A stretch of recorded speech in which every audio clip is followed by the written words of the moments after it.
Okay, so welcome back. Here in part 2, we're going to talk about the albedo base setup. So inside the material editor, we're going to set up a base color.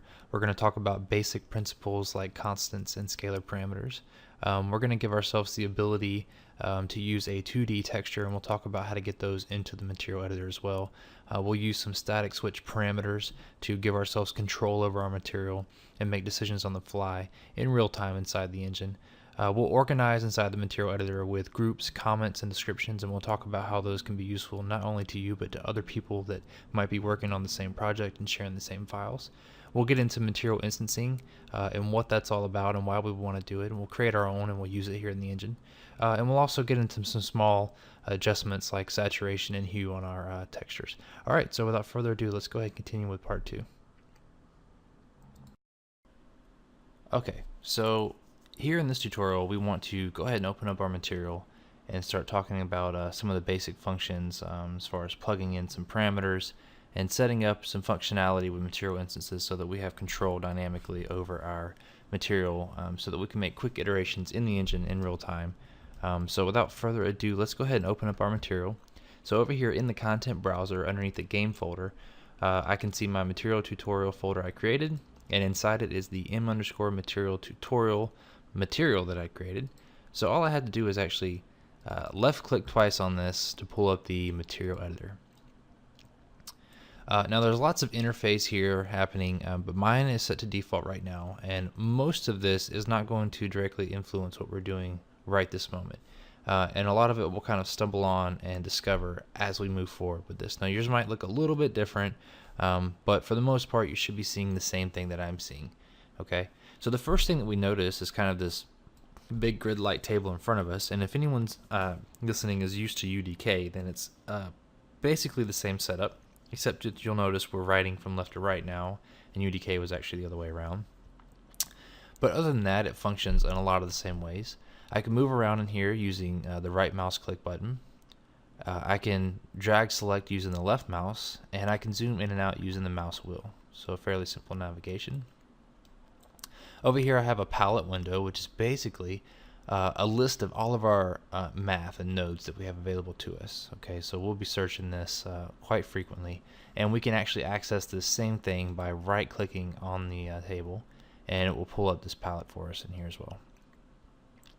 A couple of really important windows also are the viewport, which is our real-time viewport.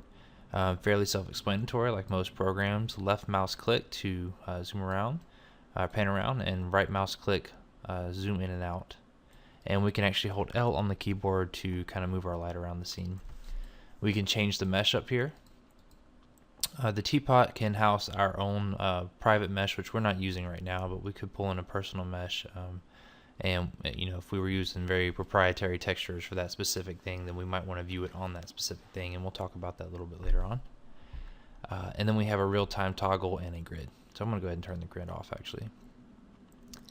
Down here in the details panel, this detail panel, it's going to update based off what we have selected. So right now we have nothing selected in the scene.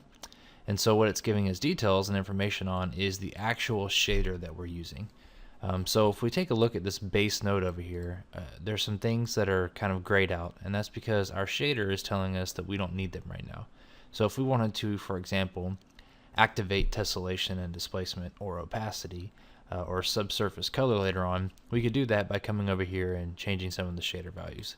But we're not going to get too much into that right now. Our shader currently houses everything that we need to go ahead and set up our master material and do some of the basics. Okay, so the first thing we want to do is we want to come in here and we want to take a look at what's called the base color input. Alright, and in our case, since this will be a physically based system that we're taking advantage of, this will serve as our albedo. And of course that could just be a solid color, or it could be a texture. And ideally we want to be able to choose between the two, right? So right now we're going to go ahead and set up a basic solid color. And to try and kind of help you understand how this works is, let's break it down just a little bit. So if we observe what a base color is, it's usually 3 values. It's a red, a green, and a blue channel value. So what we need is we need a way to plug in basically 3 numbers into there. And there's a really convenient way to do that, and it's called a constant. So if we come over here into the palette and we start typing in constant, it's going to pull these up for us. And the first thing I see is a constant, and then I see a constant 2, a 3, and a 4. All right. So actually what we want is the constant 3 vector. And what that's going to do is going to house 3 separate numbers that stay constant all the time, and those can act as our base color. So there's a few ways for me to get this in the scene. I can just left click, drag it, and drop it in there. And we have one. I could observe the hotkey right here, which is 3. So I could come back over to my table, just delete this. We'll hold 3 on the keyboard and left mouse click, and that will bring it up. Or, as I stated before, we could access the palette here on the table, and we could just say constant, type it in, scroll down, and hit enter. So those are all ways that you can access that. I think it's best to learn the hotkeys when at all possible, and they're conveniently located over here in the palette. And this really just improves your workflow and increases the speed that you're able to work at. So let's go ahead and plug this in real quick and see what happens over here in our real-time preview. So the way we plug it in is left click over this little white circular arrow looking thing and drag it and drop it to the like icon over here for base color. Alright, and you can see that it did a quick compiled real quickly, but nothing happened because the default value is already black. And that's important to note that there are default values for all these. So these are not just empty values. Everything in here actually has a default value, except for normal map. So when we plug this in, we haven't really changed the default. So if we want to change it, there's a couple of ways we could do that. We could just double click on the node and we get our color pick, and we could just come over here and we could change it around. We could hit the advanced button to come down here and type in specific numbers like 1 for red. Alright, and that gives us one value for red, and so obviously our preview is going to be red. We could come down here into the details panel and we could change that from 1 red to 1 green. Alright, or we could just click twice on this window, which is the same as the window on the node, and we could make changes here as well. So I'll just go down and do 1 for blue. Alright, so what we actually want to do is I just want to plug in a 1 value for all these to get a solid white color, and we want to see this update in our scene. Okay, so I'll just free up some screen space here. Hit F11 on the keyboard to go full screen. And the way we do that is just by hitting the apply button. Now there's a save button up here as well, and the save will force an apply. However, sometimes you want to make changes and you're just you're kind of messing around, you're not really sure how it's going to work out, and you don't want to save it, you just want to apply it. Also, saving can take time. So if we just hit the apply button real quick, we won't save the changes, but we will go ahead and force an update in the scene. And now that baked lighting that we were getting is a little bit more apparent, and we can tell what's going on in our scene a little bit better. Alright, so the first problem that presents itself at this stage is, what if we decided we don't want it white, we want it red? Well, in order to change that currently, what we would have to do is we would have to open up the material editor, we'd have to come over here, click on it, and we'd have to change our values. Alright, come over here and hit apply and let it update. And that's not always the end of the world, but when you're creating materials for environment art or anything else, sometimes you're making changes quickly. Sometimes you just want to be able to grab something that looks like it's out of place and quickly just shift the hue or desaturate it or darken it up or what have you, without having to open up every window and kind of come in here and manipulate the core. So what we can do is we can make this publicly available for us to update in real time. Alright, so let's go ahead back in here, and first thing, let's just go ahead and set it all back to white, and we'll hit apply. Alright, and let's go back into our content browser by hitting F11. And the first thing we need to do is we need to create what's called a material instance. And basically what a material instance does is it takes the compiled material and it instances it, and it gives us the ability to change any public information that we've created for ourselves on the fly in real time without having to wait for it to recompile. So if we go over to our game folder under material tutorials and we find our material and we right click on top of it and say create material instance, and this is now instanced that material, and it gives us the same name with an underscore inst at the end. I'm actually going to delete that. I want to change the prefix to mi for material instance and hit enter. All right, so like we opened up the material, and we're trying to get an autosave right here, so I'm just going to hit cancel. We're going to open up this the same way by clicking twice on it. And what we'll notice is we get a different window for the material instance. So instead of getting the material editor like this one, we get the material instance editor. And this is where the magic happens. Now right now, if we go over here and look under our details panel, we have some material overrides. And basically this is that shader information I was talking to you about. So if we go back over here and we click off everything, this details panel, we could change this shader information. Well, we have the ability to override it here as well. So we're just going to minimize that. We don't want to mess with that right now.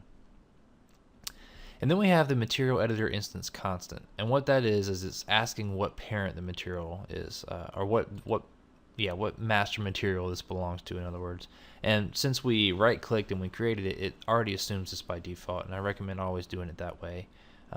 It's just a clean way to do it. There's no reason not to do it that way, and it will assume the parent, which is nice. So we don't need to change that either. So when we minimize that, we notice that we have nothing available to us, and that's because we haven't created any public parameters yet. Okay, so in order to do that, let's go back into our material, and let's figure out how to make this public so that we can actually change it in our material instance. Alright, and there's a really simple solution for almost any node that will provide us with our answer, and we can just right click on it and say convert to parameter. And what that's done now is it's converted it to a public parameter that we can change on the fly, and it's asking us for a name. So we're just going to go ahead and call this base color, and hit enter.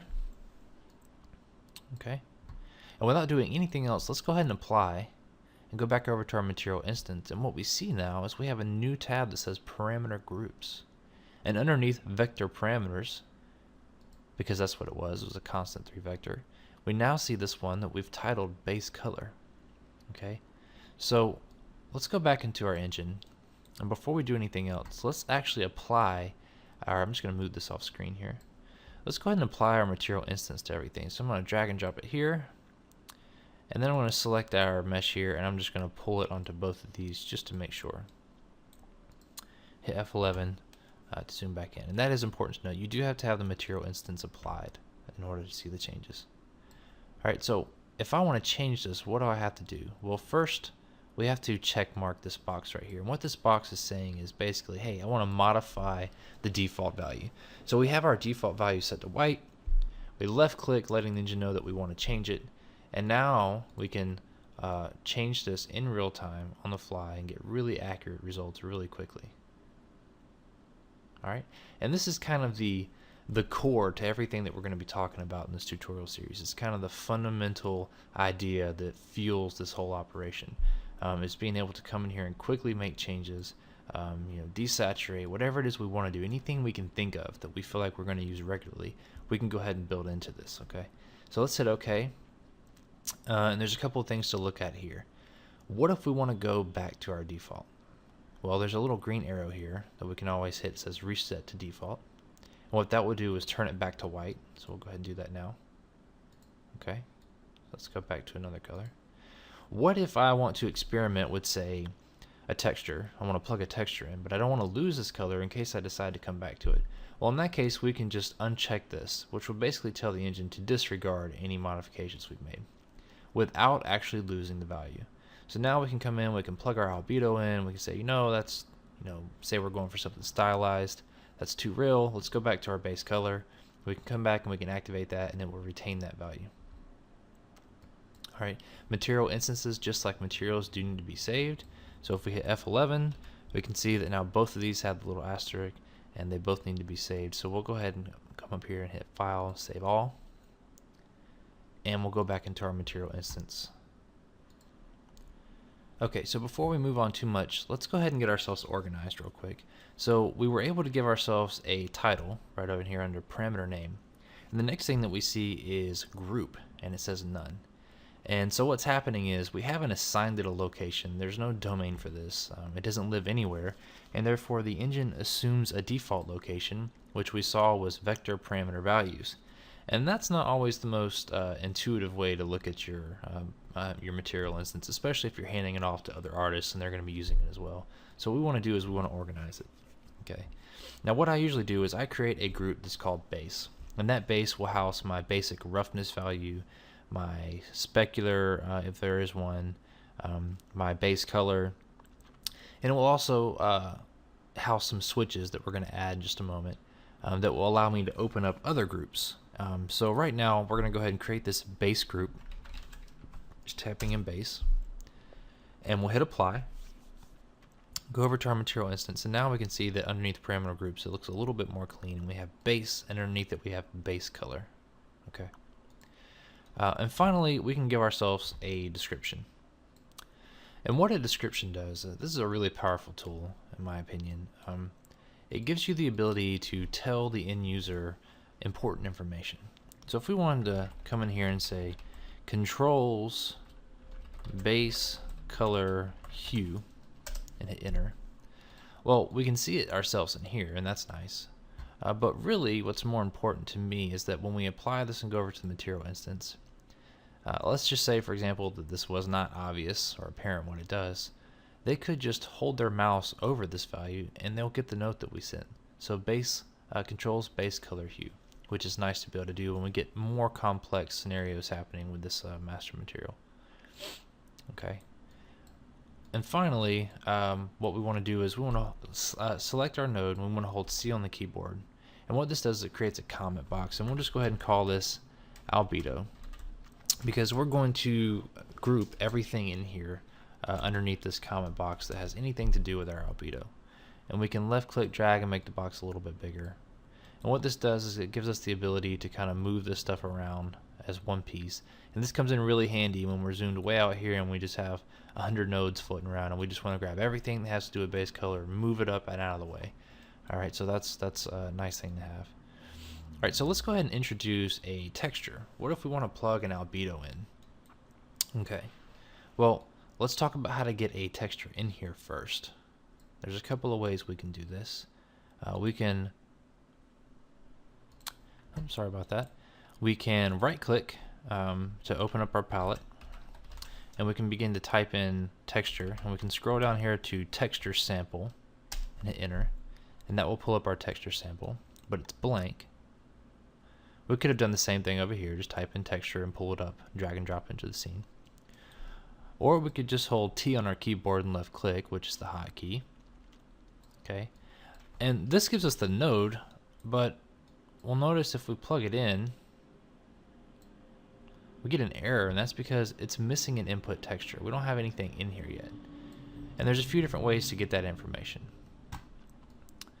The first way I want to talk about is going into the content browser, and we'll go under the default texture folder, and we'll grab something, let's just say for example, let's just do these cobblestones. And we just want to left mouse click on that and come back into our material editor. And we have this white arrow again that says use selected asset from content browser, and this is the same philosophy that we used in the engine earlier to apply our materials. So if we grab this, it will actually import that texture for us. Okay, so that's one way to do it. Another way to do it is, now that we already have that texture selected, if we hold T and left click, when we create it, it will assume that we want to use that. Okay, so we could just have it already selected. You know, say we import our albedo, we select it, and we come in here and we hit T, and there we go. And finally, the last way to do it is to simply just drag and drop it into the editor. Okay, all three of these are going to give you the same thing. So I'll just delete those two, and we'll have this plugged in. But again, we're not going to be able to change this to anything because it's not a parameter. This is just in the engine. So what we want to do is right click and say convert to parameter. Alright, and we'll go ahead and call this albedo, albedo base, if I could spell it correctly. Albedo base. Alright, and we'll go ahead and stretch our comment box to include this information now, so we can move these together. And we have it plugged in, so we can hit apply, and we can go ahead and preview this on our mesh. So I hit F11 so we can see, and you can see that this is updated. Now if we go over to our material instance under texture parameter values, we can see our albedo base, and just like anything else, we could check mark this box telling the engine that we want to modify it, and we can grab, say for example, this one, which is actually the albedo, and we can grab that and we can import that. Okay, so this works just like any other value that we plugged in. But we did not put it under a new group, so let's go back and take care of that real quick. And let's create a new group, and we want to call this albedo. And I just cannot spell that today. Albedo. Alright. And we will just type in under here base albedo, well, we'll say texture. Okay. And we'll go ahead and apply. And we can go back to our material instance and see that that now lives under albedo. And base is still here, but since it's not plugged in, it understands that there's a group and it wants to inform us that there's a group, but there's actually nothing underneath it to use because we've unplugged it.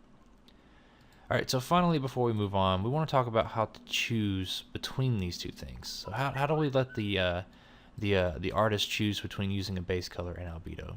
Well, this is actually really simple, so we'll give ourselves some extra space here, and we'll right click and we'll start to type in static. Alright, down here we can see static switch, which is what we want, but again, that's not going to give us the ability to update it in the material instance, because as we know, we need to convert it to a parameter. Well, everything so far I've dropped on the table and I've done the right click convert to parameter. But what's worth mentioning is everything, for the most part, actually has an alternative parameter that you can pull from the get-go. And what I mean by that is I could grab this static switch, right, and I could right click on it and say convert to parameter, like everything else, except for in this case you'll notice that it doesn't have that, which is why it's important to understand that when you type in stuff, you can actually scroll down and find the parameter version of it. So this one has a static switch parameter. So if we click on that, we have the parameter by default, and we'll call this has albedo. Alright, and we'll delete the other one. Alright, and we'll talk a little bit more about that. That could be a little bit confusing, but basically later on we'll show some hotkeys to pull these out of the palette, having already been set to a parameter, so that we don't have to right click and say convert. Okay. Alright, so what the switch does is it's a true-false statement, and basically it's asking you, if true, then what? And if false, then what? And then we're going to feed these things in here, and we're going to feed this into the base color. So right off the bat, we know that this needs to go into base color, and I want to take the opportunity to show you a way to kind of rearrange, because sometimes we'll have a complex node set up, and you don't really want to start rewiring everything.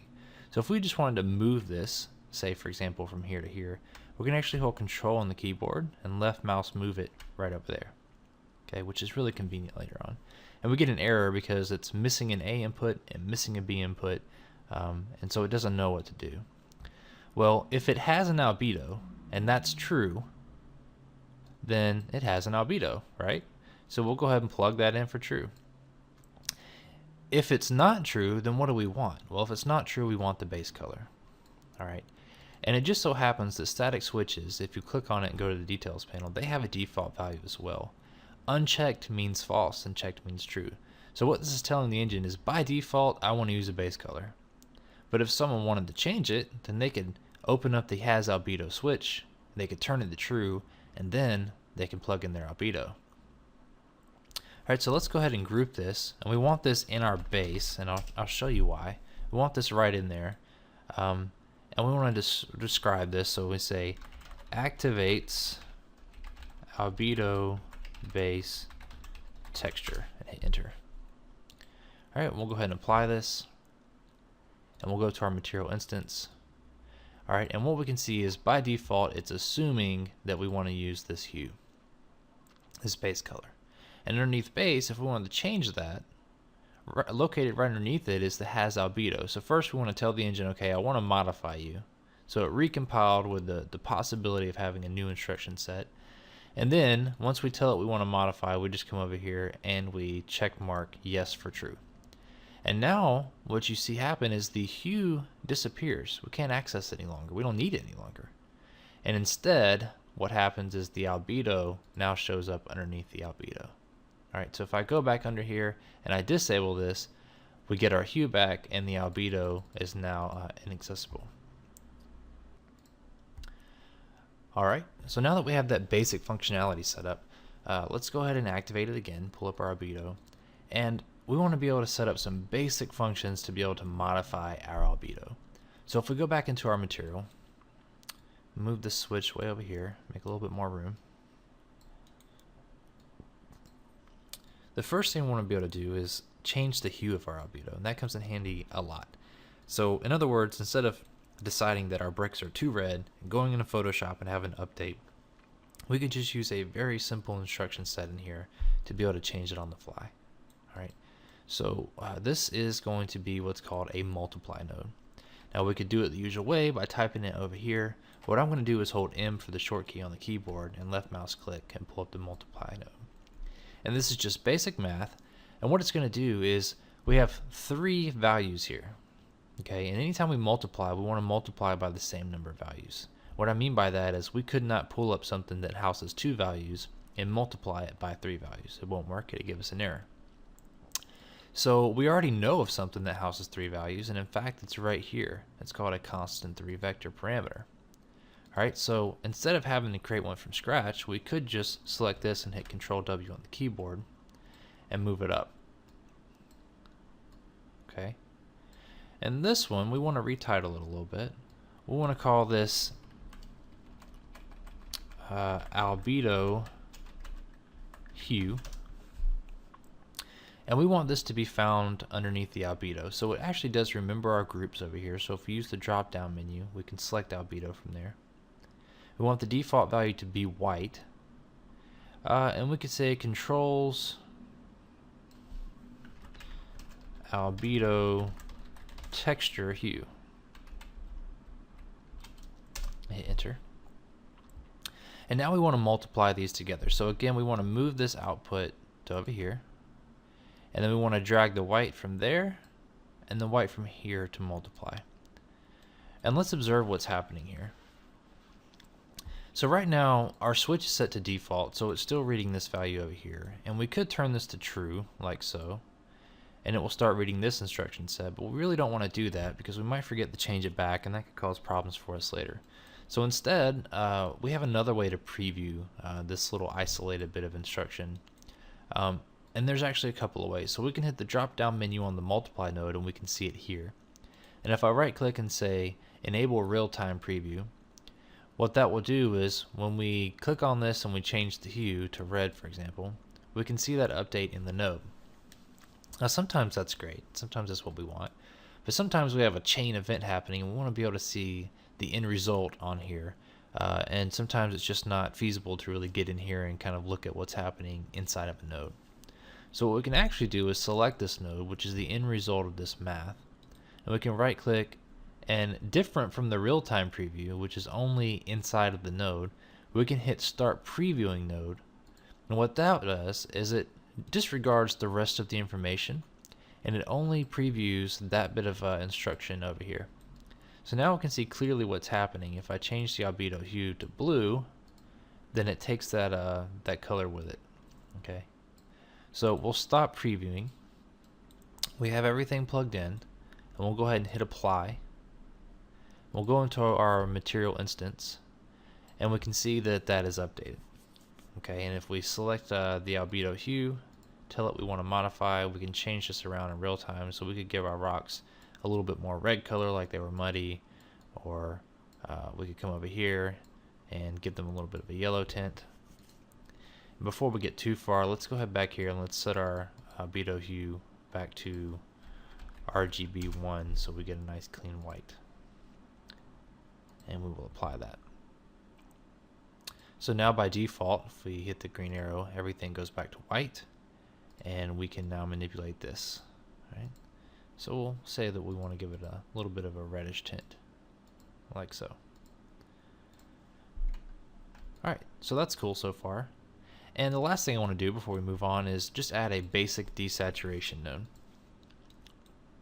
So what we want to do is we want to take this chain of instructions and we want to run it through a desaturation node that gives us the ability to desaturate whatever's coming out of here. And we want to desaturate after the color in this case. So So let's right click on the table, and we'll start typing in desaturation, and you can see that right here underneath color we have a desaturation node. All right, and this engine's really good about it's kind of a tells you what it requires to make its calculation. So the first thing it requires is the input, which is going to be this one. So let's move this over here and let's drag it in. Okay, and the next thing is going to be a fraction, and we want to be able to control the fraction. All right, so let's right click on this and say start previewing node, and we can see the result right here, and that's because we're not desaturating by any value. So what we want to do is we want to plug in a number. Now we could plug in that constant that we talked about right here, and then we could convert it to a parameter, or we could just start with the parameter, which is called a scalar parameter. So if we hold S on the keyboard and left click, oops, and I held it too long, this pulls up basically what's a constant 1, and it's called a scalar, and we can see that right down here, and it gives us one value that's parameterized that we can change inside the material instance editor. So we'll call this albedo saturation. All right, and we want to group this underneath albedo, and we'll come down here and give an extra description: albedo texture saturation. Enter. All right, and we'll go ahead and plug this into fraction. Okay, so what we're doing is we're saying multiply this by a color, and then take that result, and if we want to desaturate it, then we can desaturate it. Now right now the base is set to 0, so it's not actually pulling any saturation out. If I were to set this to 1, well, let's go ahead and change this to a red color so we can see. We can see that even though we've changed it to a red color, we've then gone in and completely desaturated. So if I hit the drop down here, right click and say enable real time, we've taken the color back out. Alright, so we could set it to like 0.5 for example, and what it does is it gives us a really good way to pick a solid color and then kind of pull back and withdraw just a little bit of that information. Alright, so we'll set this back to 0, we'll set this back to 1, 1, and 1, hit OK, hit apply, and let it compile really quick, and we'll go back into our material instance, and now we can see we have albedo saturation. Alright, so if we were to start toning this up, we can see that we can kind of get in there with a kind of a really fine granularity, and we can really just change this by really small percentages. If we take it to the negative, obviously it's going to oversaturate, and we'll talk about how to flip this around later so that it kind of makes more sense, since we did call it saturation. Alright, so that's the basic setup for what we need for everything in our albedo. So we can actually grab this comment box, move it up here out of the way, and in our next lesson we'll go ahead and tackle roughness.